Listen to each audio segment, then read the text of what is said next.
If you're charged with retail fraud in the state of Michigan, you're facing a very serious crime, a crime that could be a felony or a misdemeanor. The most serious offense is first-degree retail fraud, which is a felony. It means the value of the items are over $1,000.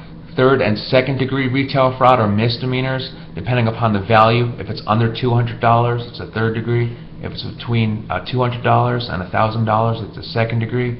All three offenses are considered crimes of theft, dishonesty, and fraud. I work with a number of clients who are doctors, who are lawyers, accountants, nurses, school teachers. Just about every profession can be impacted by a retail fraud offense. Clients contact me, and usually it's a first offender. They tell me that they were in Target, Walmart, Meijer, JCPenney, Nordstrom's. A number of stores are very, very protective of the items that are sold there. And clients contact me and say, I've never been in trouble. I was sort of stopped at the door, or they came up to me in the store and they brought me into a room and they made me sign statements. They took my pictures, the worst moment of my life. And what I tell clients is exactly, it's the worst moment in your life, but it's over. That's behind us. We're going to move forward in a positive direction. What I do for all of my clients is I put my clients on a proactive program from day one. When you're charged with retail fraud in Michigan, the prosecutor, the judge, the police department, and your community are labeling you a criminal, someone who steals, someone who cannot control themselves when they walk into a store and take other people's property. Now you're saying, Jonathan, that's not who I am. And a lot of times clients, when they contact me, they say, Jonathan, I have a great job, I have a family, I live in a nice house, my family has money, it's something stupid that I did and I didn't need to do it. I tell my client, okay. Now, all clients who contact me usually tell me these stories, and I say, we need to show true actions rather than just words. So what we do from day one is we demonstrate to the prosecutor and the judge who you really are, demonstrating that you're a good person who found themselves in an isolated moment in time, someone who used poor judgment, but going forward is not going to do this again. If we can convince the judge and prosecutor that this was isolated and you're going to learn from it, we can potentially keep it off of your record. Well, how do we do this? From day one, we're doing community service. We're showing in the community that you're a positive person. You're more than just the thief who steals from stores.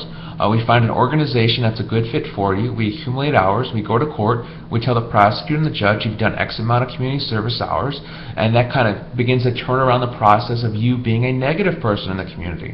We also do is we add support groups, classes into our program. Allows you to speak to others who have been charged with a similar offense. It's kind of like an AA meeting. It allows us to go in front of a judge and say, Judge, not only did I tell my client about the consequences if this ever happens again, but they actually went out and met people and were told face to face the consequences if this ever happens again. We like to add in an educational component that allows my client to explore why this happened. On my website, I talk about different reasons why people steal. And you may not know why you did it right now, but from reviewing my website and doing a little bit of research, I think you're going to understand why this happened. Once we understand the source of the problem, we can better tackle it. A lot of my clients will also see a counselor.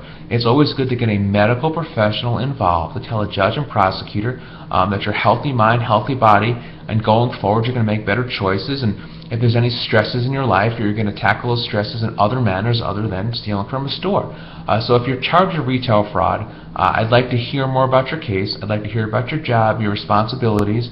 We need to plan from day one how we're going to avoid the ultimate consequence of a retail fraud crime, and that's going to jail, losing your job, and having a criminal record. If you're willing to work hard, and I'm very selective in the clients that I take on for retail fraud classes, if you're willing to work hard, I am willing to help you. Looking for motivated clients who are willing to sprint from day one in order to avoid the marathon. That marathon would include a criminal record. That marathon could include going to jail and losing your job. So there's a lot at stake here. I know you're anxious. I know you want to scream on the top of your lungs that you're not a criminal. You're better than that. I can give you the tools to do that. I look forward to helping you. I look forward to helping you achieve your goals, and I look forward to talking to you. The 52-4 District Court is located in Oakland County, Michigan. The court handles cases for the city of Troy and Clawson. The judges at the 52-4 District Court are the Honorable Kirsten Nielsen Hartig and Maureen M. McGinnis. The most common prosecutors at the 52-2 District Court are the Oakland County Prosecutor's Office, and the cities of Troy and Clawson. The arrests for this court are made by the Michigan State Police, the Oakland County Sheriff's Department, the City of Troy, and the City of Clawson. For this court, some cases will begin with an active warrant for the arrest of the defendant, while other cases will have an arraignment date for the defendant to appear before the court for bond to be set, and the case to begin. With an attorney on your case, it's very likely that this court would allow the arraignment to be waived, and a pre-trial to be set in the future. If the court insists on an active warrant, you would simply arrange to go with your attorney. With the arraignment, and/or the warrant now in the past, it's time to gather every piece of information about your case. This is done with the discovery process, and your attorney works with the prosecutor and police to obtain all evidence. Now that we better understand the strengths and weaknesses of the case, it's time to create leverage, using our out-of-court proactive approach, along with the contents of the case itself. In order to obtain the best result in your case, a decision must be made between resolution with the prosecution, and a strong focus on obtaining the best sentence from the court, or setting the matter for a pre-trial motion, for trial. As a former Oakland County prosecutor, I've been on both sides of every single type of case and every one of the district courts. I worked with the same judges and police department both as a prosecutor, and now as a criminal defense lawyer. In Oakland County, it makes a big difference whether you are charged locally by the city or township, or by the Oakland County Prosecutor's Office. For certain cases and courts, our approach may vary based upon who the prosecutor is on your case.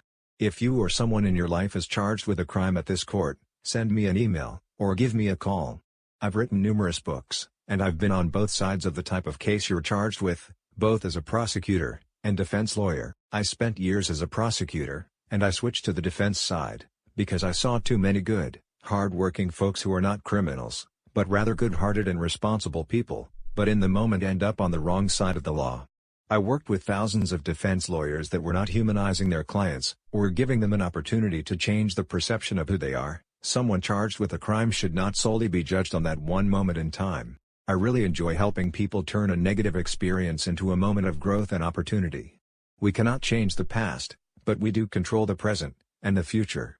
If you're open to hard work, and a second chance, I look forward to helping.